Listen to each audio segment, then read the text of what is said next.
We're just waiting for an IT issue to be resolved, and then we'll get started. I think we can go ahead and get started, and if we are able to get it resolved while the meeting's going, we can do that. Okay.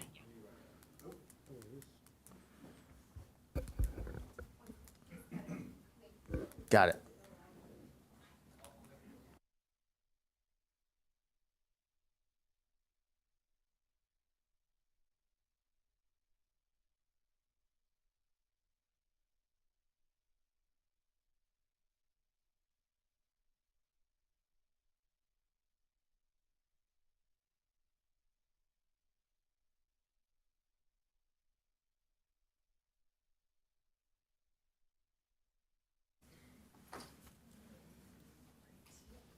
Do I do roll call? I do roll call. You do roll call, right? Or do I? Okay. Good evening, everyone. Maria, would you like to do roll call? Commission Chair Adams. Present. Commission Vice Chair Kramer. Present. Commissioner Novi. Present. Commissioner O'Connor. Here. Commissioner Parker. Here. And Commissioner Switzler. Present. Let the record show that we have all environmental commissioners here tonight, so we have a quorum. Thank you, Maria. Commissioner Switzler, would you like to lead us in the pledge? Yes, I would. Ready, begin? I pledge allegiance to the flag of the United States of America and to the republic for which it stands, one nation, under God, indivisible, with liberty and justice for all.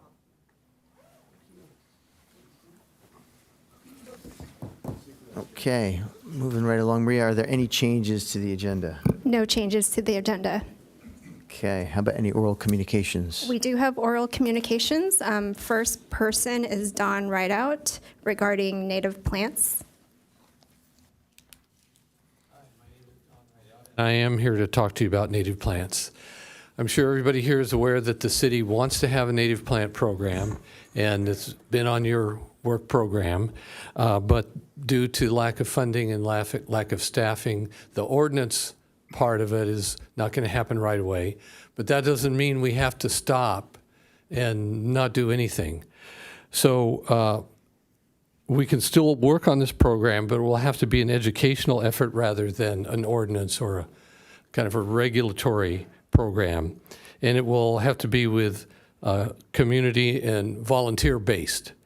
And I'm an avid native plant gardener, and I'm really motivated to move this along or help it move along. And so I'm starting an organization to encourage the use of native plants in gardens throughout the city. This is important for both the plants themselves and also for Bee City USA, because the plants need the pollinators and the pollinators need the plants. I've met with Deputy Mayor Lyons and Councilmember Ayler and Councilmember Hinsey about this, and although I can't speak for them, I think they're generally in support of the concept. So how do we go about it? What I'm going to do is start very small right now.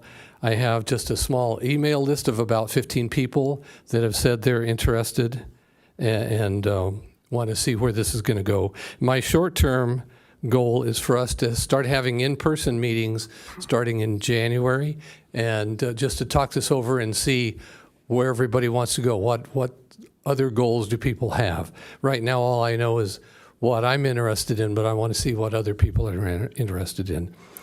My long-term goal is to see a large percentage of Encinitas gardens and landscape areas include native plants, so that we can create a kind of a stepping stone wildlife corridor between Bataquitos Lagoon and San Elijo Lagoon, and from the ocean to the backcountry. So between the short-term goal and the long-term goal, there's a lot of work to be done, but I'm really charged up to try to do this. And so if any of you would like to be on this email list that I've started up, then please give me your email address and I'll put you on the list. And if anyone else is interested, anybody that's interested in this concept can email me at don@rideouts.net, and that's DON at rideuts.net. Thank you very much.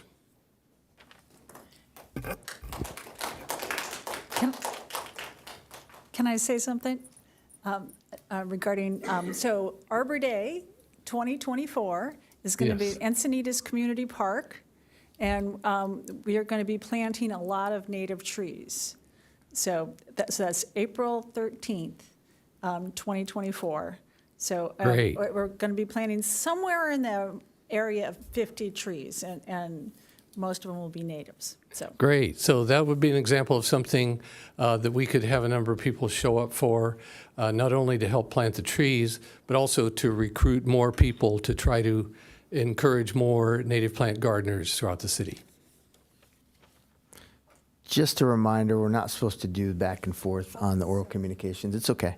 But just a reminder, so if you have a question, or just for everyone out there knows, when you do oral communications, it's not that we don't want to respond, it's just it's not part of the protocol. So, but thank you. Okay, our next speaker is Kasha Epstein regarding Encinitas Environmental Commission's involvement in Encinitas Environment Day. Thank you. Hi, my name is Kasha Epstein, and I represent Encinitas Environment Day, a volunteer-driven nonprofit founded in 2007. Our environmental festival has been part of Encinitas history since then and had a significant impact on our community.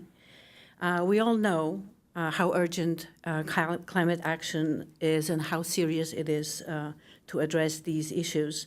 At EcoFest, we celebrate the progress, how far we have gone, creating fun and casual atmosphere to boost creative and innovative thinking. We want to give people hope that they can make a difference for a more equitable and sustainable future. We have introduced a zero waste concept in 2016, and we bring together government agencies, nonprofits, and local businesses to showcase their programs, products, and services. We do this through live demos and games and workshops, sharing solutions across all generations. The festival usually have music and art and kids entertainment and life and some healthy food.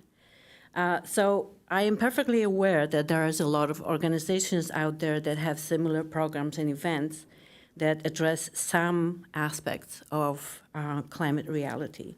However, EcoFest is the only event in Encinitas that brings all these entities together in one event, one day, to amplify their voices and bring everyone's causes to attendees, encouraging citizens to get involved, to build more resilient community together. To summarize our mission, we want to inspire purposeful action, promote environmental and social justice in Encinitas and North County, providing fundamental tools across all generations. We envision a greener tomorrow where every individual and business embrace sustainable living, fostering harmony with environment. Today I'm here to ask you if you can get involved with our planning and creating EcoFest 2024. We have a new board and new ideas, and we would love to have your input in creating plans for next year. To talk about our collaboration, I want to introduce our new president, Cherise Keith. Thank you. And yes, next speaker is Cherise Keith regarding EcoFest 2024. Hello, everyone. Thank you, Kasha. Amazing introduction. I am an Encinitas local, and I've just become the president of EcoFest EED. Super honored to be a part of this organization, and I think what I want to talk about in the next 3 minutes is all about what our agenda is for 2024. So we were granted the grant by the city to have a one-day festival event. We're hoping to have that on April 14th. Timing about 3 to 4 hours, something a little bit more condensed than what we've done before. We really want to make it a little bit more focused within the community and bringing all different organizations together. Just as Kasha mentioned, I think with EcoFest, looking at the future, we want to pride ourselves on being the annual festival to bring all entities together. When I say entities, I mean city agencies, nonprofits, local businesses, to celebrate, but also to educate. We need to really dig our feet in and educate the community on what's the most critical path. So I have an idea for the theme of the event to be the 4 elements of nature. When we look at the 4 elements of nature, how does your organization or your small business contribute to the longevity and the health of that element? So I really want to pull it back in, really want to make it more focused, of course, with the amazing team that we have. But with that, we are partnering with the Chamber of Commerce to plan the event. And we're also hoping to collaborate with the Sustainability Committee that they just created to, like I said, hone it in, come at a little more focused. Sorry. But then also looking to really look at everything within a whole. So environmental commissions, I think, is a really good add to the collaboration of what we are looking for. So that's why we're here today, looking to support each other for the greater good and what we want to do with, really, in the end, we're all looking to improve the climate action plan. So that's the goal. Thank you.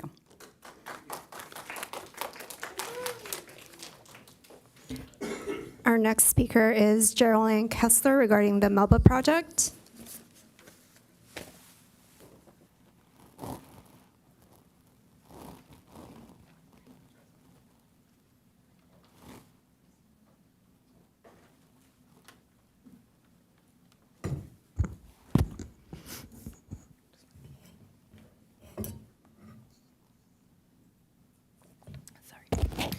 I would like to speak about the potential density bonus project on Melba Road that is slated to take 175 mature trees, 30 smaller trees and native shrubs, and demo 3 beautiful historical homes built in 1938 and another home built in the 80s. We just learned from the Mobility Commission that this is estimated to generate 260 new daily trips. Here's the latest with the developer and owner, Tory Crest. He continues to ask the surrounding neighbors how to make the project better, then argues and defends what he puts out there. All the senior citizens and neighbors are frustrated as we continue to take the time and make thoughtful changes like he asked. We sent our list to him in March 2021, and it's been ignored. These meetings are stressful, and they have only served as wasting our time and energy and sucking the life force out of us. The developer and owner have stated he's trying to make the development aesthetically pleasing from the private street, but appears to be doing the opposite and has no regard for the longtime tax-paying senior citizen residents who border this property. This has been extremely stressful for the neighborhood for 3 years now. Our neighborhood has always peacefully coexisted up until now. Is this the way we should be treating our seniors who simply want to age in place? It's not the way I treat my parents, nor the way Encinitas should be. Recently, I took my 93-year-old young mother-in-law to a road trip to Scripps Green, and as we were driving there, she was overwhelmed with the beauty of the tree line of Torrey pines. It's amazing and interesting how trees can shift the mood of a senior citizen heading for an intense medical procedure. I'm sorry, I digressed. Cumulative effects on all fronts are being ignored. Traffic congestion, runoff, and loss of habitat for our dwindling wildlife are piling on with these density projects. No one seems to be evaluating or factoring in the massive snowball of the problem being created by the force of rapid density development with no requirements for infrastructure or preservation of wildlife corridors and rare coastal sage habitat. No matter how small these spaces are, necessary for wildlife and human survival. Preservation's mandate is necessary. If we don't make rules for preservation now, there is no getting any of it back, and our tragic fate is sealed just as another soulless, lifeless, miserable, crowded, paved-over city like the others up the coast. Please help the community acquire this property with soft green infrastructure funding, a bond, community funding. It has the potential to be an outdoor teaching STEM lab for the area schools and the overcrowded Oakcrest Middle School, an annex for the botanical gardens, or a park-like similar to San Diego or Solana Beach. Little work, if any, has to be done on the property. It could be kept as is, unlike the heavy lifting for that Pacific View project to get that launched. Just one more thing. I want to also let you know that restoration of Ocean Knoll Canyon is an amazing project that the community has embraced, and I feel that this property would be similar. The majority of members in the community would support the preservation, unlike the very little support from the houses being squished onto this sacred land. Thank you for listening. Okay. Our next speaker is James McDonald regarding biodiversity. Hello, council members. My name is James of the Encinitas Bee Company. Appreciate you all being here. I like to think advocacy is our way of thanking the world for being here, and I'm glad to see you're all doing it. I've been a long-term member of the Encinitas of the EcoFest, which is a great organization. I highly promote it. As far as biodiversity, also this property on Melba, that's holding on to as much open space as we can is vital for the ecosystem. Now, I've been hired for a number of organizations, the Fox Point Agri-Hood, Agua Hendiota Nature Center, Rancho Valencia Spa, just got handed 50 acres out in Valley Center. And these people say, we want to hire you to put in bees to help the environment. And I say, no, you don't. I'm a train wreck. You need to hire a civilized beekeeper. No, I'm kidding. Bees, I'm really here to talk about, and it's going all over the internet, the honeybee, native bee wars. They're talking, you'll hear people saying the honeybee's invasive, they're not indigenous, they're not native, and they're not necessarily good for the environment, which none of that is really true. They were here 12 million years ago. They were reintroduced 400 years ago, so that if anything, they're naturalized.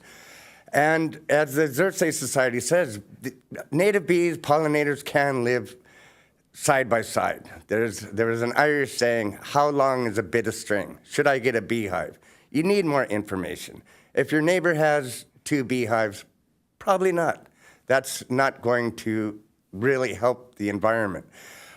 There's already enough pollinators. If you've got a bunch of food, they are essential for the food system. Agriculture as it is today cannot be done without the honeybee, and they need protecting. And then the other thing also is poisoning them. Way beyond saving the bee, there's a thing called non-target kill. When you poison bees, they fly off and birds eat them and lizards eat them. So it's important to save those bees for that reason. I call it the honeybee wave. Bee City USA, we became a member of it. First paragraph said this isn't just for the honeybee. The perfect number for the environment is 10 beehives for every square mile. So if for pollination, for education, for a number of reasons, it is essential to have the honeybee, and they do go hand in hand. And my main purpose here also is with Bee City USA. If you want to help the environment, plant more flowers. That's what you really do. Getting a beehive and putting it in your backyard isn't necessarily the right thing to do. Thank you very much. And our last speaker for oral communications is Rose Hogling regarding biodiversity. Good evening. My name is Rose, and I work with James McDonald of the Encinitas Bee Company, with performing live bee removal and relocation when I don't have a flat tire. But until then, I am helping to promote biodiversity. And although we work to save the honeybee, we also promote awareness of practices to better help all of our pollinators, encouraging habitat rewilding and IPMs. I'm here to check in with you all as advocates for environmental health. For one, I would like to express my gratitude for the City of Encinitas' efforts to actively promote positive environmental change in our community and beyond it. I am looking forward to the development of the Bee City USA program and possible future native plant policies modeled off of the San Diego counties.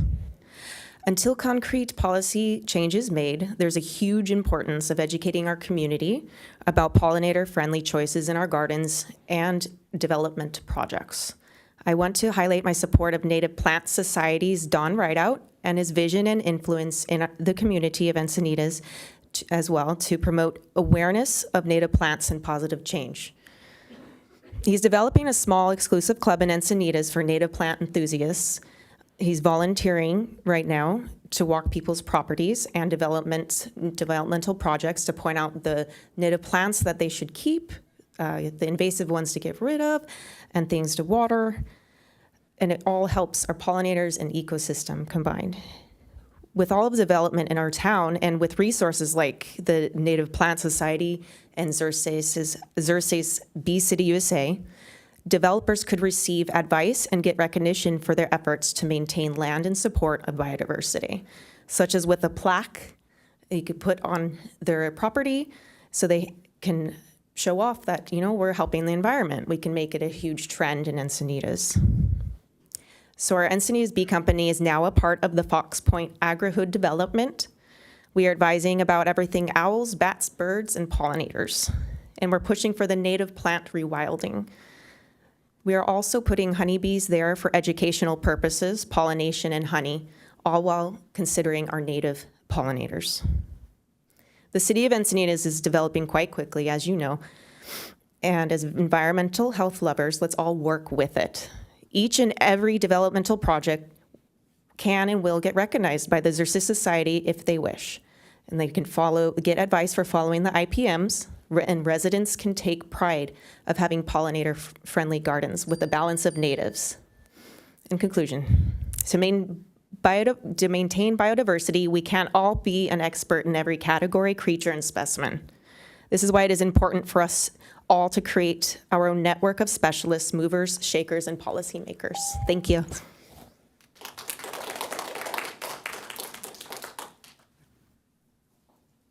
Okay, thank you everyone for addressing us. The next, we're moving on to agenda 5, is the presentation, the waste sorting and achieving zero waste at the Leucadia Farmers Market, the BCK program. Interns.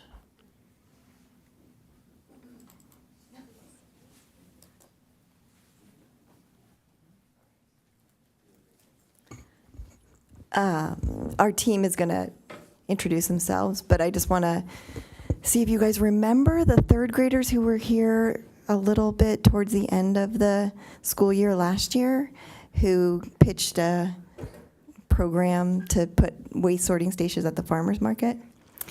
So you guys helped us launch that with Leucadia 101, and then the follow-up was some interns that we are working with from Cal State San Marcos, and they're here to tell you some observations they made. Hello, I'm Rebecca Rosas. I'm Cassidy Light. I'm Vanessa Correo. And we're environmental studies students at Cal State San Marcos, and we're going to talk a little bit about our work that we did at Leucadia Farmers Market, more towards waste sorting and achieving zero waste. So for the last couple months, we've been interning at the Leucadia Farmers Market here in Encinitas, working on our goal of achieving zero waste at the market.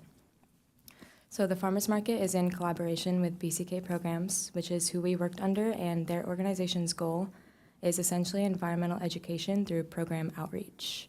So BCK has worked at multiple different elementary, middle, and high schools, but they've also worked at the Paul Ecke Elementary School, which is where the market is held. And one of the projects that they worked on with the kids is the new 3-bin system that they implemented with the third graders. And the farmers market was struggling to motivate attendees and vendors to sort waste using the 3-bin system. So we thought that maybe it was an issue with the original signage. Yeah. So these are the original signs provided by the BCK programs that are typically displayed. And so we thought maybe it was just a simple design or maybe just not descriptive enough or confusing. So we decided to create redesigned signs. The sign shows items that you would commonly come across in the market. That way people could connect the image to their item and properly discard the item. So an example that we saw a lot was the Dixie plates. So a lot of them were being thrown in the compost, but they're actually not compostable because of the wax that they have on the plate.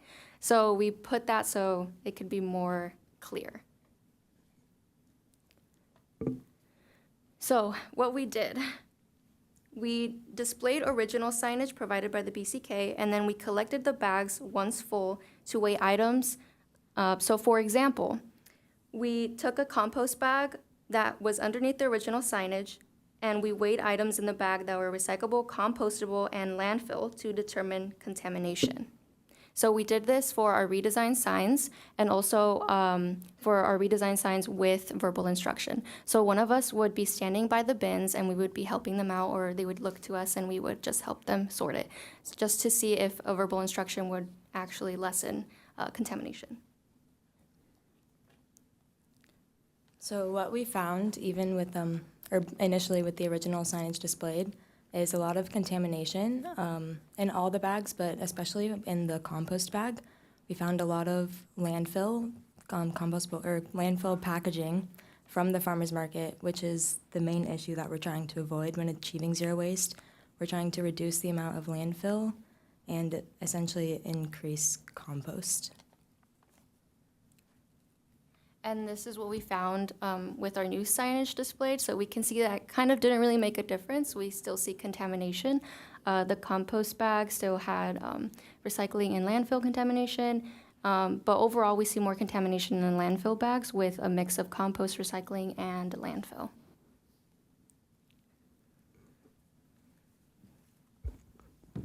So far we've looked at data collected using the original BCK signage, our updated signage, and now what we see is data collected using our new signage with us helping them. For this data, we displayed our new signage and we were next to the bins helping people sort out their waste. As you can see from the data using this system, we see that the results are relatively the same regarding signage. In this graph, we see that the landfill bin is receiving the most contamination, with more than half of it contaminated with compostable material. Most of this material comes from food that was not thrown out beforehand and from compostable packaging that could have been thrown into the compost bin. The reason that this bin is the most contaminated is because people tend to throw away their waste into this bin when they do not want to bother sorting their waste.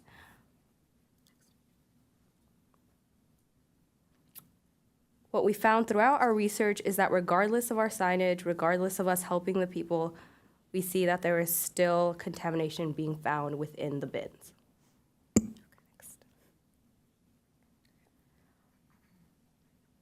What we propose to reduce contamination is to switch to compostable packaging for all vendors. We have 20 seconds. Okay, so why does this matter?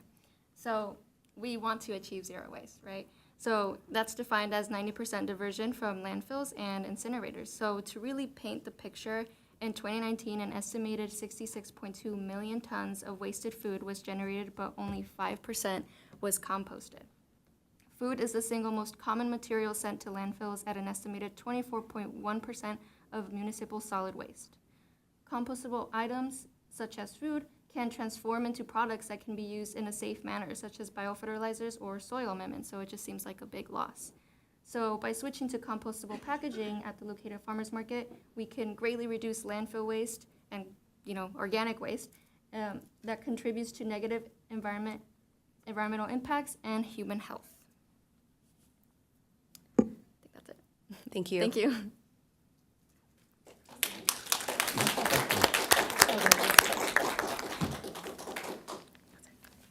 Thank you very much. That was very informative and awesome to see from last year. I'm sure we have some questions or comments. Thank you so much. That was a cool study, and I'm sorry you didn't really find a change with your interventions there. And one thing that we have discussed within the commission that we've noticed is, we already do have a lot of zero waste policies that ban single-use plastic, like utensils, straws, and bags, and those are still being used very regularly at the farmers market. So there's, an issue of compliance with the vendors following those rules. And we could really love to have some help from the community to better figure that out. And if you have any ideas, I'd love to have your involvement too, or future students involved in this program. Thank you so much for your help. Thank you. I was curious in the graphs in your presentation, you talked about having volunteers in front of all the different bins for a period of time. It looked like that didn't help. Was that at every bin, or for a certain number of weeks you went there to do it? I was curious how much effort was put into the volunteer being in front of the booth, because I know at EcoFest they man every waste station with a volunteer who's pretty good at intervening, making sure food is scraped into the compost and things. So it might be the quality of volunteers too, how much they're willing to put themselves out there. But I was curious, how many waste stations are there? Did you have them all manned or not? I guess would be the So simple. we have 2 waste stations at the farmers market. The first day, we had both of them manned by someone. We were at the main site where food is being collected, where people tend to eat and throw away their food. And then we had interns from the high school at the second station. That was only for our first day, and then the second day it was just me who was manning the signage and helping people sort their waste. There were limitations for the fact that it was just me there, the fact that I couldn't get to everyone. There were so many people coming in and throwing out their waste, I couldn't help everyone out. Yeah. So Yeah, while she was helping them, we were looking through the trash and weighing things. they were auditing. They weren't just, laying, no, they were helping. Well, your recommendation of having better products for people to use while they're there consuming food and stuff, there's a subcommittee of this group that's working on that citywide to where only products that can be compostable will be allowed in the city. So what you're doing, you're paving the way for what hopefully will be something that'll be a standard in this town, not only at farmers markets, but everywhere you eat. Yes, hopefully. Yes. Thank you. It's a good job. Okay. Thank you. Anyone else? Yeah, I just want to say thank you so much. This is a big interest of mine. And I was wondering if you had an idea of who are the people that are not complying?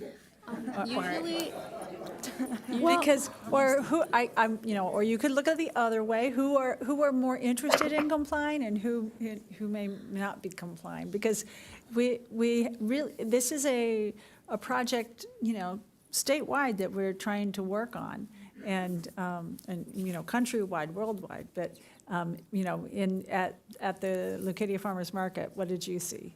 I feel a lot of it's just individual interest, and also environmental education is a really big aspect of it. The more environmental education, the more you're gonna actually pay attention to the sign and consider your impact. But a lot of times we would notice that people wouldn't even look at the signs, that they would just toss everything in the landfill. So it's just person to person. That's why we think just providing compostable packaging will make it so much easier, so people can also understand, have that intervention like that. Exactly, yes. We think that people go to the farmer's market to have a good time, to eat. They don't want to look at signs. They don't want to take their waste and one by one sort it. It takes a while. And then just having one compostable material, it's easy to just throw their waste into one bin. It'll be a lot quicker and faster and simple. I want to say that I think people have been going to the Leucadia's Farmers Market for many years, and there hasn't been those trash cans that are out there now. And so I think this is a learning process, and it's just very frustrating how slow the learning process is. But thank you guys, that was really nice. Thank you. Thank you.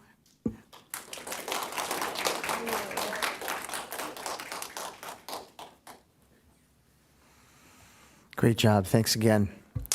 Okay. Approval of the last month's minutes. Move to approve the November 9th, 2023 minutes. Have a second? Second. All in favor? Aye. Okay. Moving on to number 7, informational items. Crystal.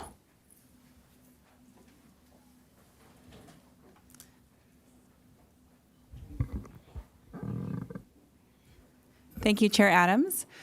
I'll be giving you an update on the Climate Action Plan update tonight. So this is a project that is in the city's budget this year and has been kicked off this fall.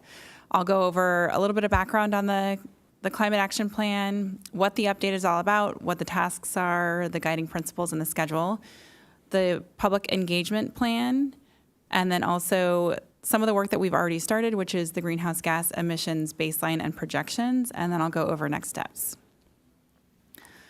So to give you a little bit of background, the Climate Action Plan that the city currently has was adopted in 2018, and then there was an interim update in 2020, which incorporated the city's recently approved housing element and also the active transportation plan. In that cap, the greenhouse gas emissions baseline is for the year 2012. The greenhouse gas emissions projections go out to 2030. And the 2 target years that we have are for 2020 and 2030. So you can see already that we're a little outdated because 2020 has already passed. The cap includes a set of strategies, goals, and cap measures with numeric reduction targets. It also includes supporting measures that are non-numeric, but as the name implies, support the other strategies, goals, and measures to further reduce emissions. There's also an implementation plan that's associated, and within the cap, there's some focus on green jobs and social equity. And then finally, the cap also does cover climate adaptation and how we're going to address that through various strategies.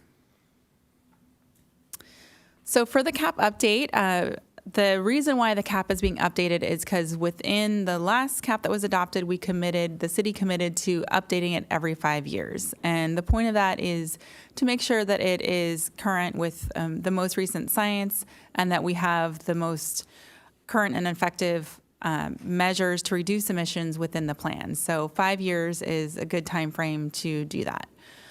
So some of the major tasks included in the update, first and foremost, is public engagement, making sure that we hear from the public on what concerns they have regarding climate change and what measures they think the city should be doing to reduce emissions. Then we would go and update the greenhouse gas reduction targets. Those are those out years that we have identified that we want to try to set reduction goals for. Then we would look at our cap measures themselves and see which ones need to be updated, revised, replaced with new ones, or new ones just simply added. And then after that, we would evaluate based on that set of proposed measures. We'd look at what type of impacts those might have on the city, both positive and negative.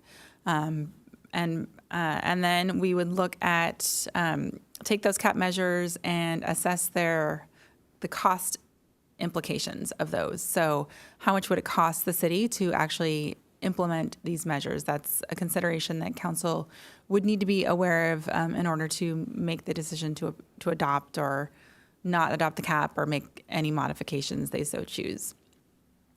We would also integrate social equity. And then lastly, our last Climate Action Plan was a California Environmental Quality Act qualified cap. And so we are planning to do the same for this cap. So we'll do a CEQA study and make a determination on the environmental impact that this plan will have. So this is the set of guiding principles we're using to move forward with the cap. This is a similar set of principles that we had with the last cap update. So we would, as a city, our intention is to meet all federal, state, and regional regulations and guidelines as we're updating the cap, adhere to the most current climate science and methodologies, include emissions reduction targets for at least 2 out years, include action-based measures with numeric and quantifiable goals, also build on the existing cap, but with refined and additional reduction measures where appropriate. Also include a cost analysis of proposed cap measures, and then finally be CEQA compliant. So this graphic shows essentially this schedule, the timeline for the climate action plan, and then the associated public engagement. So we've already kicked off the project this fall, and we've begun the process of developing the inventory and projections and looking at what the possible targets would be. We're already looking at scheduling our first public workshop. It's planned to be at the end of January. The tentative date right now is January 30th. And so that will be a time when we can share with the public that we're kicking off this process and then begin to discuss some of the cap measures that we currently have and some ideas for what new cap measures may be. Then in early to mid 2024 is when we'll really dive deep into those measures and make some proposed decisions on what we'd like to include and keep included, revise, or remove. We'll have a second workshop where we talk a little more concretely with the public about the measures and get their input on what those proposed measures are looking like. We'll also staff will come to the Environmental Commission at that time frame as well, and then also do an online survey to get input. Then after hearing input from that stage, we'll go into the drafting of the cap phase, and that one involve the actual writing of the cap, revisions of the current cap to the revised cap, and then also starting to develop that CEQA document along with it. Once the draft cap is complete, we'll have a third public workshop to share that draft with the public and get input. And then at that same time, we'll go to Environmental Commission and the council sharing that draft. And then any recommendations that come out of that process will be folded into the development of the final cap that we hope is what is supported by the Environmental Commission as a recommendation to council to adopt. And then once it's adopted, we would move quickly into implementation, monitoring, and reporting. One thing that's not noted on this graphic is that all along the way, in addition to these public workshop and other public engagement points, we're also planning to kind of try to meet the public where they're at and actually attend existing events throughout the community to hear from the public in that way too. So for example, farmers markets and other existing events like street fairs, we're planning to hold tabling sessions there and hear from the public in that way as well. Now I wanted to move into some of the data that's already been collected. So this is the draft greenhouse gas emissions baseline inventory. And on you see a pie chart here, which shows the distribution of where our greenhouse gas emissions come from in the city. Most of our emissions are still coming from transportation. In fact, a little bit more seems to be coming from transportation than in our prior baseline year, which was 2012. I have a comparison here that we can kind of flip back and forth. So in the prior baseline, which was 2012, we have 53% coming from transportation, and now it's up to 58%. And also, if you notice, the total emissions is a little bit less in 2016 compared to 2012. In 2012, we had almost 500,000 emissions that were emitted that year, and then in 2016, we're showing a little bit less, 380,000 roughly. Part of that is actual emissions reduction. Part of that, though, is also improvements in the way that we calculate emissions, and that's part of the reason why you regularly update your baseline each year to make sure that you are using the best available methodologies to calculate your inventories. The next step in the process is to project those emissions, or kind of, make an educated guess on what you think the emissions will be in the city for future years. So this is that's what this graph does here. It looks at the metric tons of carbon dioxide emitted between the years, predicted to be emitted between the years 2021 and 2050. So if you think of this graph kind of like a volume is kind of the best way to kind of visualize it. So, and I'll try to explain each of these different colors and what they mean. So if you kind of imagine there's a line at the top of the blue polygon, that would be the line of emissions being emitted for each year if the city did nothing and if the state and the federal government did nothing about trying to reduce emissions. And then what these different essentially policies are ways that we're going to actually reduce our emissions through different federal, state, and local policies. So the blue section represents the federal and California vehicle efficiency standards, and that's the standards for our cars and trucks on the road, getting more efficient and reducing or emitting less pollutants as they are manufactured. So that's a significant decrease already right off the bat. And then the red is related to California's Renewable and Energy Efficiency Program, and that looks at how it can get our energy, our electricity system to be using more renewables that emit less carbon as well. And then the orange there is the effect of our local San Diego community power policy to transition to 100% renewable energy by 2030, or for Encinitas it's 2030. For overall SDCP it's 2035. I'll note that the red and the orange policies are competing a little bit and kind of essentially doing the same thing in a way for our local community. So the way that they're represented on the graph here, you can kind of just imagine them as kind of a combined effort there. Crystal, can I ask a question, or would Sure, you rather yeah, save it of to course. the end?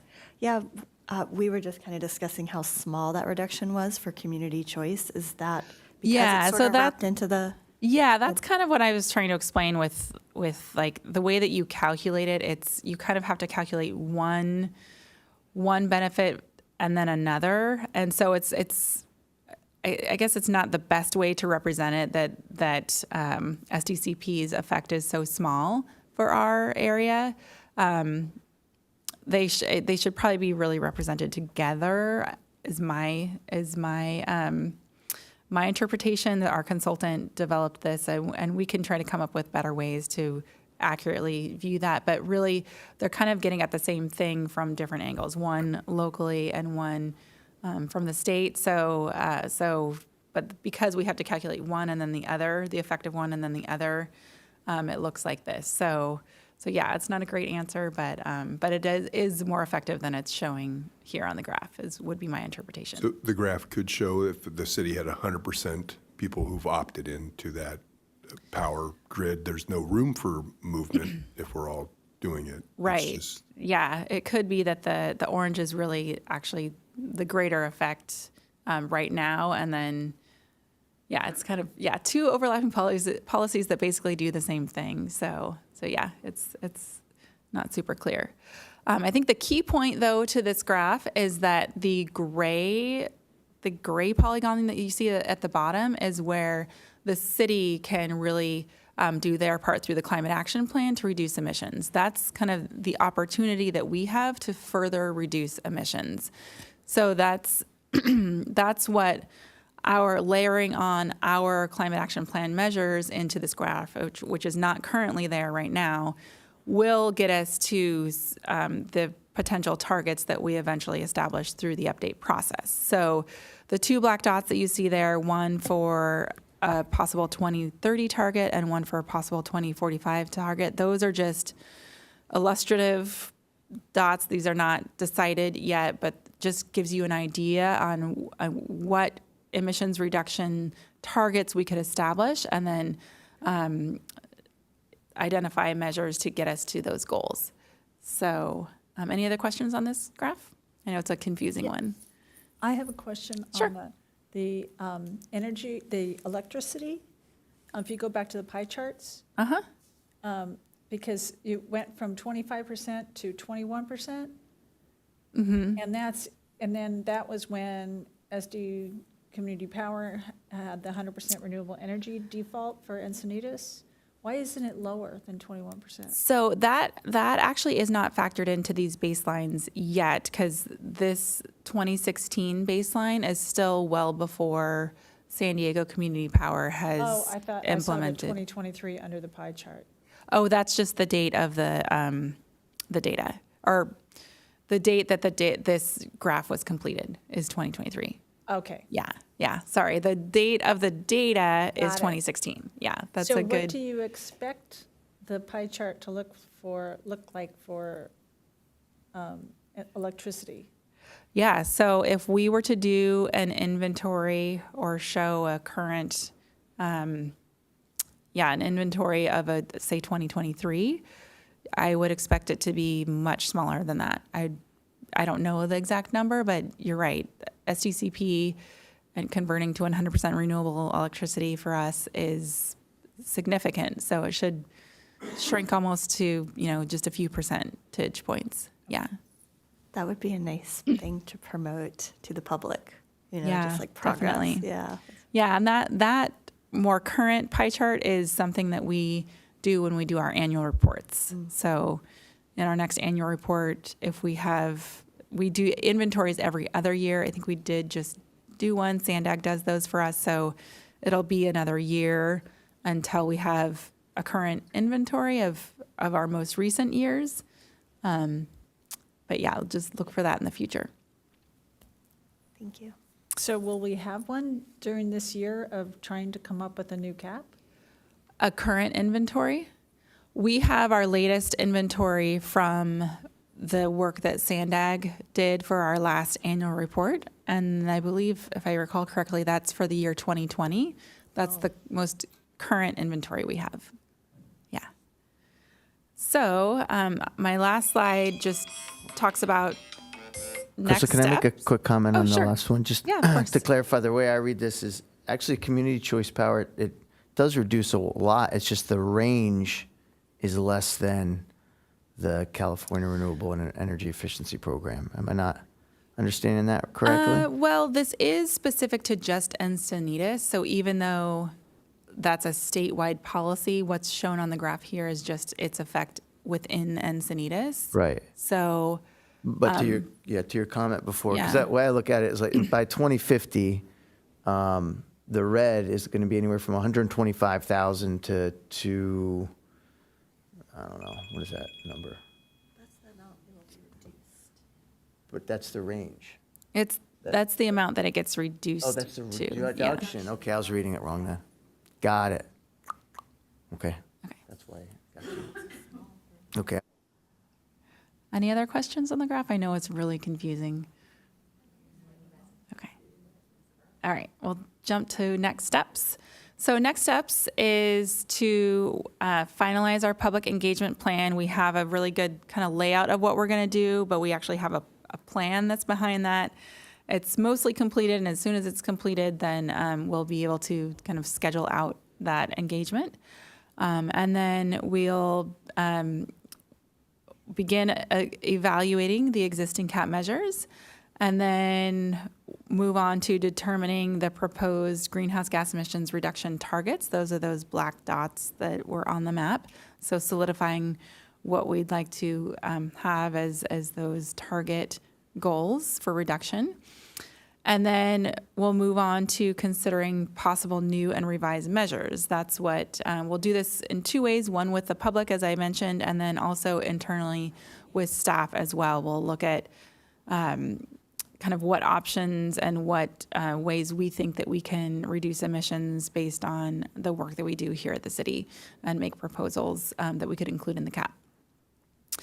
And then more administratively, I will be going to City Council, just like I'm presenting to you today. I'll present to City Council on January 17th, sharing kind of the kickoff of the process and the plan for public engagement and what the CAP update process is all about. And then last, we will kick off the first public workshop, which, as I mentioned, it's likely going to be on January 30th. And that is my last slide. So if there's any other questions, I'm happy to answer them. So are we invited to the public workshops? Of We will course. attend those? Okay, Yeah. good. Yeah, please. And your friends. I object to the graphic that shows our commission meetings because I think it makes us look too boring. Oh, I didn't even This see one? that. No, go back. Yeah. Oh. The 3 square people in the Yes, I'm table. sorry. That looks very boring. And on behalf of the city council too, since it's the same graphic. I'm just kidding. Crystal, I had a question about the cap. So maybe this is a broader question we could address when the cap is actually updated. But and I need to go back and look at the cap. But does it consider the impact of like tree removal for development, loss of carbon sequestration from trees? I'm just thinking about we're planting trees to sequester carbon, but we're also taking a lot out for development. So is development factored in at all in the greenhouse gas emissions? It is factored in, but I don't think in the way that you're envisioning. I think the bigger factors when it comes to development is actually the things that get added to our city, the buildings, concrete, the people, and largely the transportation. That's actually the biggest impact, and probably why our pie gets a little bigger is that with people come vehicles, and then those vehicles travel. So that is really the biggest impact. I'd say the tree removals is probably negligible compared to the transportation. In fact, we don't even calculate it really. It is a benefit to be adding trees, and there is some impact of removing them. But even with our tree goal that we have in the current cap, the amount of emissions reduction we get from planting trees is not huge. So it's still great and still beneficial, and there's many co-benefits, and so we still do it, but we get more effect from other measures. I think that's partly that the tree goal is pretty minimal. It's something about 100 trees a year. It's 100 trees a in year, net- yeah. Net number of trees, Mhm. city trees. Net new city trees, yeah. To be 100 per year. Isn't that right? Yep, that's it. The other really important factor there, though, is you add a car and it creates emissions every year, right? When the tree reaches size, it's done its job, right? So that's an unfortunate reality of carbon sequestration through vegetation is it has a upper bound. Yeah. Any other questions? So I am concerned that the cap this year is going to be based on 2020 figures. Is that right? The cap this year is. That this year's cap is going to be determined on the numbers from 2020. Is that right? The emission. The inventory? Yeah.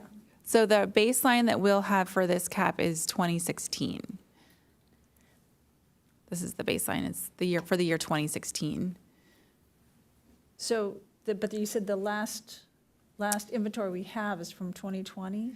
Yeah, so that's the annual reporting that we do. And so in annual reporting, we report on the most current year that we have the best data for. So the challenge with inventorying and trying to get it as current as possible is that there's a bit of a lag in the data collection. That's due to how SANDAG collects our transportation data. So it varies each year, but we're often 2 to 3 years behind or delayed in collecting that data because there's a lot of modeling that has to go into actually collecting that data. So that's why our inventories can't be, say 2023 ends. No, I understand, I Okay. understand. It's just 2020 is an outlier, a low outlier. Oh, I see what you're saying. That 2020 because of the pandemic? Pandemic, sure. Yes. Yeah. So we are not, you're right. And so that's actually a good, the fact that we're using 2016 as a baseline is actually a good thing because we're avoiding at all the pandemic issues. So we won't be using the 2020 inventory data at all for the CAP update. It won't be a part of the analysis or the process. Yeah, sorry, I misunderstood what your question was. Okay, I hope that answered it. Is it still essentially true that the state law doesn't allow any jurisdictions to fund projects sort of outside of their own boundaries that are meant to deal with the reality that the ability to sequester carbon in trees, for example, in the city is relatively small?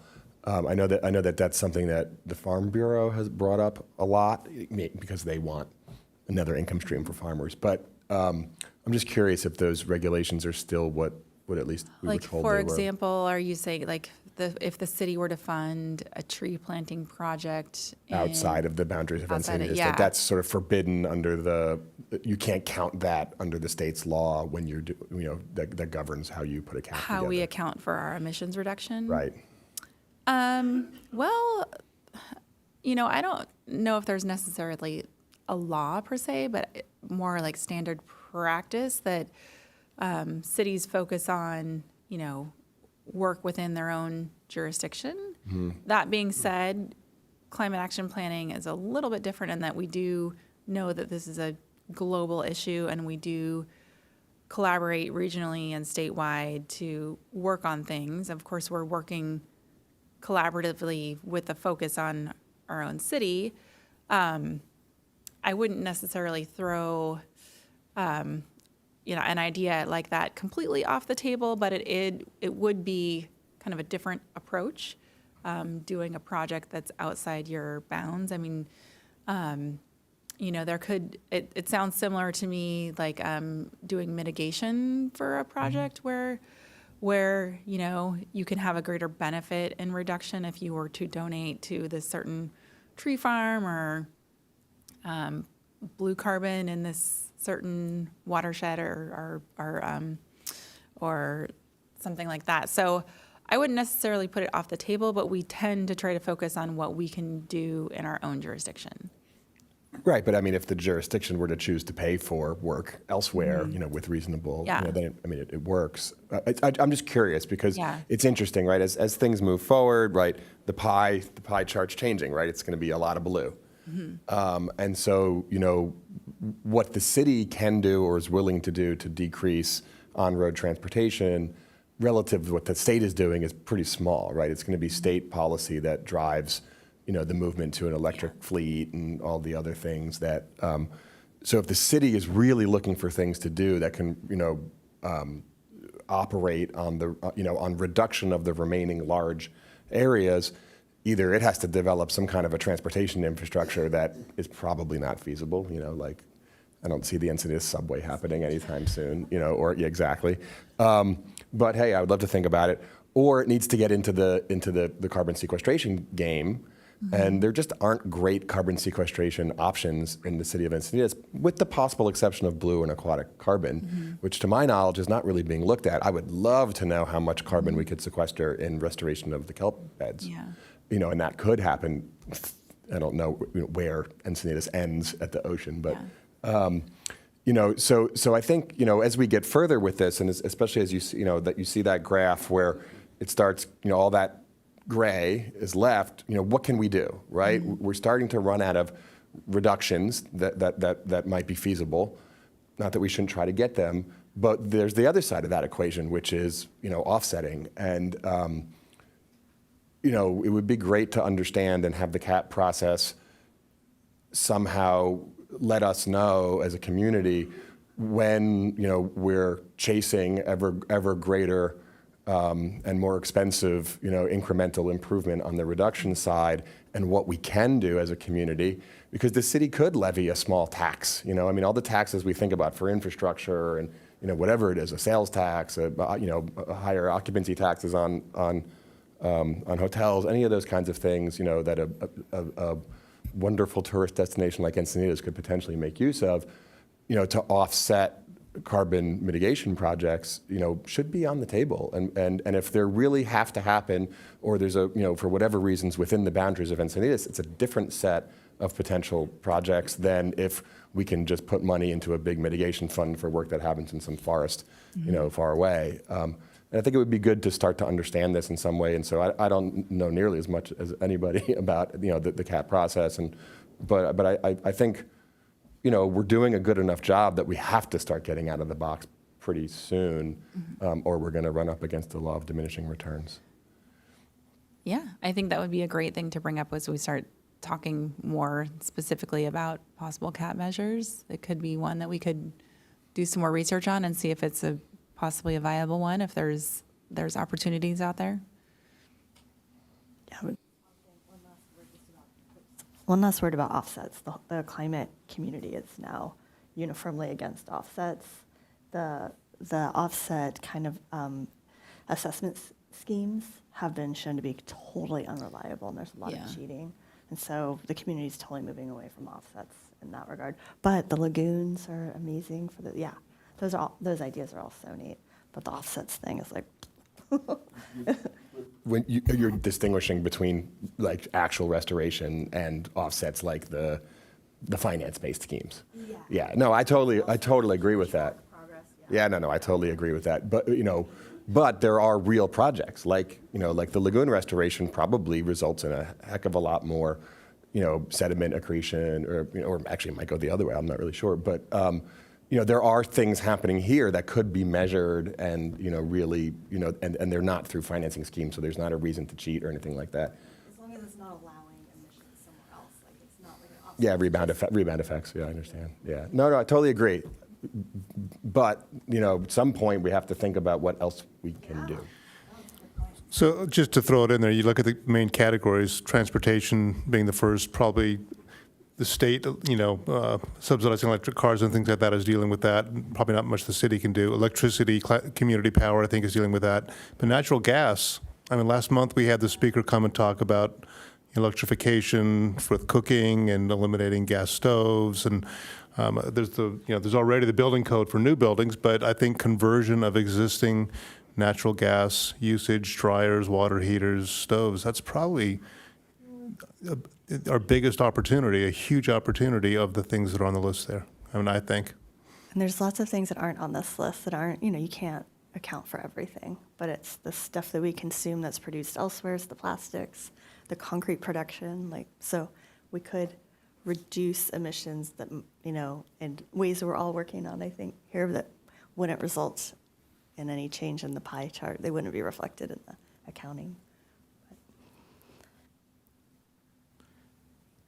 One more quick question, Crystal. You said that the reduction was a significant reduction from 460, I don't know what the other number was, 459 to 380, which is I think about a 20% reduction. But you said that was mainly due to the way we're calculating it is different. It's partly due to that, but it is also partly due to trends. I just don't know the proportion. Got it. I would say, if I had to guess, I'd say 20% of that is because of a calculation improvements, and then the remainder is probably actual reductions. That's great. Yeah. What's the difference? Are we just getting smarter in the way we're calculating this stuff? Is that kind of? Yeah, fine tuning, better studies that can better accurately, give us the analysis we're looking for. Yeah. Well, I think that's significant. Sometimes these meetings and the things we see and isn't great, right? It can be depressing. So, that's a pretty significant reduction, I think. So, great job. Yeah. Okay. Well, thank you. Thanks, Crystal. Okay. moving on to action. Yeah, she should get a round of applause. Crystal, you're up. All right, thanks. Action items. So as usual, we'll go over the work plan updates for this month. Let me pull up the attachment. Okay. Is this large enough? Okay, so I will go over, this is your work plan and prioritized, and I will go over the projects in which had action from the last month. So the Environmental Awards Program, the commissioners that have been assigned to this are working on the press release and updating the nomination form for the 2023 awards. On the no smoking ordinance, the signs were fabricated and received by the city and are in the process of being installed by Public Works staff. The County of San Diego Health and Human Services Agency is who paid for the production of the signs, which was great. On the mobility element, a component of the mobility element, the vehicle miles traveled analysis guidelines, which is for development projects, that was approved by City Council on November 8th with VMT screening threshold of 110 VMT. And then... Can you just quickly explain what does that mean? Yeah, so, yes, that's very... Other than Vermont Mountain Time, that's all I'm coming up with. VMT stands for vehicle miles traveled, and so the screening threshold is for, it's a threshold if a development project produces 110 vehicle miles traveled, in addition to what the prior development was, that will trigger that project being required to go through a CEQA analysis for their traffic impacts. So 110 is a pretty low screening threshold, but enables a lot of projects to be analyzed. So just out of curiosity, I mean, it sounds like you build a house, someone's going to travel 100 miles in a year, right? In a car. It's trips. So 110 trips. So if you commute, wake up, commute. If you take your kids to school, if you go to the grocery store, I mean, I probably, I don't know, a given household might take like 10 trips back and forth in a day, average. I don't know. So it's per day? Per day. Oh, yeah. Per Sorry. year. Sorry. Okay. Per day. Okay. Yeah. Yeah, that should be more clear. Yeah. Okay, so the next project that had updates is the Green Building Incentive Program. So, then this is just a reminder for me to let you know that I will schedule a meeting with the subcommittee in the near future to go over some of the ideas that staff has for revamping the Green Building Incentive Program. We've had some various ideas and definitely haven't yet landed on what would be the best way to improve the program and would love your input. So we'd want to schedule that meeting probably in January if that works for the team. And then the food service plastics ordinance. On December 1st, Commissioners Kramer and O'Connor met with representatives from Republic Services and EDCO to learn more about Carlsbad's ordinance and how the ordinance may be able to be adapted to use for the city of Encinitas. That was a really informative meeting, I thought. And then lastly, Bee City USA, at their meeting on November 9th, your meeting, the commission voted to remove Commissioner O'Connor from this project and then add Commissioner Parker to the project. That was the update there. That covers the updates. Was that thrown off or no? Sorry? I think it sounded like I was thrown off, but I volunteered to be replaced. Remove, you were removed. It should say with extreme prejudice. Removed with extreme prejudice. For the next update, I can wordsmith it and make it more uplifting sounding. Released. For lack of loving bees, he was removed. I love bees. It was unanimous vote. Too.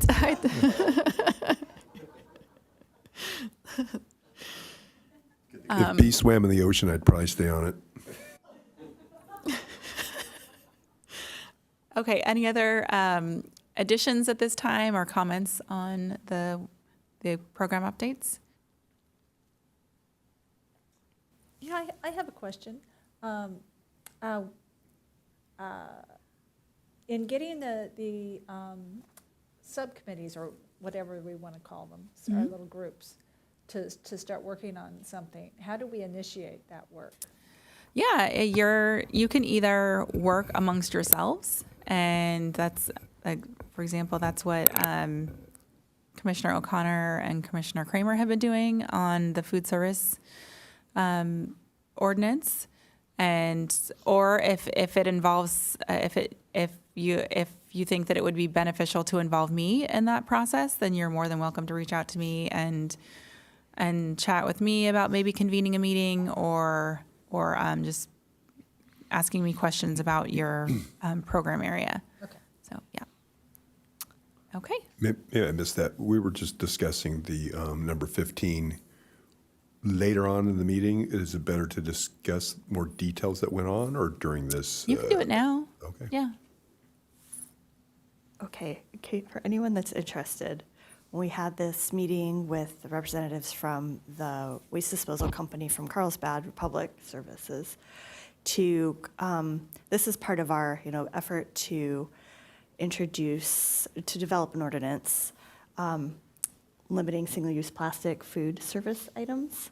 And Mark had the great idea of coordinating with EDCO to see which items could be labeled as compostable but might not still make it through, the anaerobic digester, might kind of throw that process off and actually not be compostable. So we kind of have gone down this rabbit hole now of thinking about this. And so that's why we haven't brought this to the full commission yet. But there's also another piece of information that's relevant is that the state has passed an ordinance that goes into effect next year that basically strengthens the definition of compostable and makes it stricter and more accurate.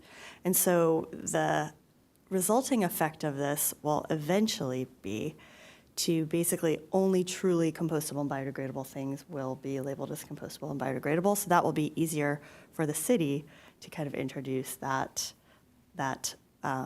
label, that definition when developing our ordinance. And it will also, that's what I have to say now.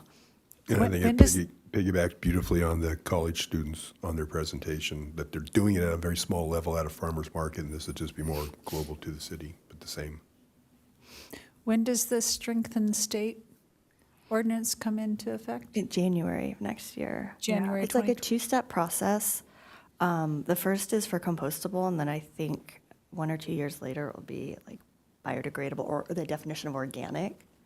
And so the end result of that organic piece will be, it truly has to be it'll eliminate all plastics basically from being labeled as compostable. So there won't be any of these copolymer things that have any plastic products in them at all, any plastic material. Yeah, so it's a good thing.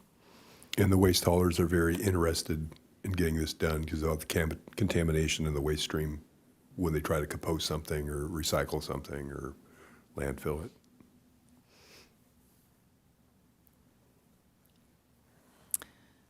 Okay, and then the last thing is to just quickly go over your commission calendar.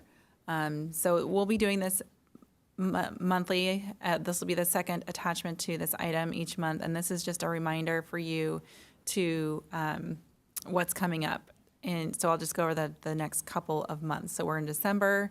That's when you initiate your environmental awards program, and then begin the recruitment for new commissioners is currently active. So if your term is up or going to be up, please be aware of that. And if you are able to reapply for a second term, then please feel free to do so.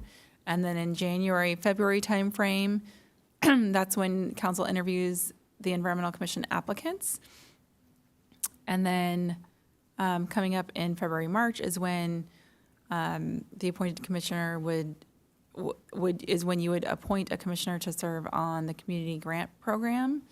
And when the new commissioner's term would start, that would be in March. And then that's also when your environmental awards process would be over and you'd be announcing the recipients. So just things to keep a heads up on. And then Do you know how many commissioner seats are open for this next term? I don't have the specifics in front of me, but you should have gotten an email from Kathy Hollywood with that information, and if I can ask her to resend it if that, so you have the latest and greatest I information. got one about myself. I didn't remember. I was just curious if it's public information, if there's 3 of us. I know I'm one of them. And I reapplied. It's 5. There's 5 Yeah. spots? Mm-hmm. Okay. And I was wondering if some of them were reapplying or some of them were termed out, to where it's going to be definitely a new person, like the vacancy. Yeah, I'm sorry, I don't have that information in front of me, but what I can do is I can follow up with an email to all of you with that information if that would help. All right, thank you. Yeah. Yeah, just to add on to that, Crystal, I did have a question on that, which is, it says that I was appointed February 2nd, 2021, termed out, it says. So does that mean? Termed out, I believe, means that, have you served, this is your second term? This is my second term, yeah. Yeah, so I believe 2 terms is the max, but circle back with me Okay. offline and we'll make sure we have that clear. 2 3-year terms. 2 3-year terms. Yeah. So yeah. So I think I am terming out, but does that mean so this is my last meeting, or would it be? It wouldn't be until March. Got it. Okay. Yeah, or I guess your last meeting would be in February. Is that correct, Maria? Do I have that right? I'm not sure if it's February or March, but we can double check. I'll email you to Okay, clarify yeah, we'll for get me. it sorted out and make Okay. sure you're Cool. at all the appropriate meetings. Sounds good. Okay, so if you're comfortable with all those updates, then you can go ahead and vote to approve the update. So I move to approve the updated work plan for December 2023. I'll second. All in favor? Aye. Aye. It's unanimous. Okay. Maria, just to confirm, we have no commissioner-initiated action items? Okay. Number 10, updates on items of interest. I'll start real quick. We did already a couple times mention the environmental award nominations, so it's like pulling teeth sometimes. So any of us can get out there and think of somebody in the community, either an individual or business, for-profit, nonprofit. The more, the merrier. We're struggling sometimes with the youth one. For 2 years, we've struggled with that. So any help from ourselves, and then whatever the social media posts we're hoping that we'll rely on too, the city puts out. Yeah, the youth one we added, so if it's not getting a lot, you might want to consider not doing it. But I'd recommend, and I need to do a better job of this too, is posting on your social media accounts it really seems to go a long way, especially the groups that we're all in, just to get it out there. And then I was going to mention EcoFest. I know they want to see our involvement. I've been involved for years at various levels, and we can do it from joining their board to being taking just one chunk of something that happens that day, and if it's only 3 or 4 hours, or just going that day and volunteering or helping find volunteers, it'll be very helpful. And even if we just man the booth that Encinitas has as commissioners, that'll all help out in the long run. So to make it a community event, I think they were looking towards us to help lead a little bit. So any of us that can and have the time, I'd recommend that. And then last Saturday, Moonlight Beach is having a Surfrider Beach cleanup, 9 to 11. And it's the last month we're doing a reusable bag drive to get into the Community Resource Center, so they don't have to have plastic bags when people get their commodities to go home. They'll have reusable bags they can use over and over, regular grocery stores, or when they come back as a client there. So those things are happening. Thank you. I have just an update, an item of interest. If you don't know what's going on in the solar industry, there's been a kind of a huge kind of step back in California. California's been the leader in the country for a while, and they stopped net metering earlier this year, and there's a new PUC. The PUC is the Public Utilities Commission. It's who the governor appoints. He appointed a new PUC earlier this year, and there's been a lot of step backs in the solar industry. I think contractors are down 70% right now. It's a really big deal. They ended net metering, which is you don't get a full credit. We pay about 40 to 60 cents a kilowatt hour. If you saw my presentation, I think most of you did. And they're getting 8 cents a kilowatt hour back, but they're not just doing that, they're doing a lot of other things. And I was at a meeting and I said, why is this supposed administration doing these things? They were supposed to be pro-solar. And he said it's a lot of influence from the electrical union of the utility.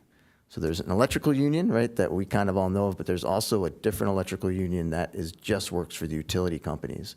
And that's had a huge influence on the governor and who he appointed. And it's a big step back. My view of the solar industry, it is inevitable that, it's going to go that way, but they're really slowing things down. It's kind of sad to see. A lot of people are going to be going out of business. I think 17,000 jobs have been lost, or they're going to be lost by the end of the year. And I think California has, I don't know the number, I think it's 150 or 200,000 jobs of solar in California. So it's kind of a step back. There's still a lot of good things happening across the country, but in California, a lot of people are looking and scratching their heads, saying what's going on. And I meant to send an article to everybody, to Crystal, to send to you all before this, but I just didn't end up doing it. But if you have any questions on that, feel free to ask me. Anybody else? Okay. Future commissioner-initiated agenda items. Any future topics? Anybody have anybody for the calendar? Oh, that's just the commission calendar. So I guess, do we have anyone speaking? Do we have any upcoming speakers, presentations? Thank you. I have not been notified of any, but I don't know if the presentation subcommittee might have any upcoming.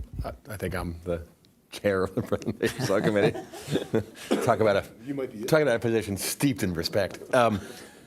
I have not received any additional suggestions. I am really happy to contact people. We did it, that was the one last month, worked really well that way. Mark, passed the person on to me and we scheduled really effectively. So please, you can email me anytime with your suggestions.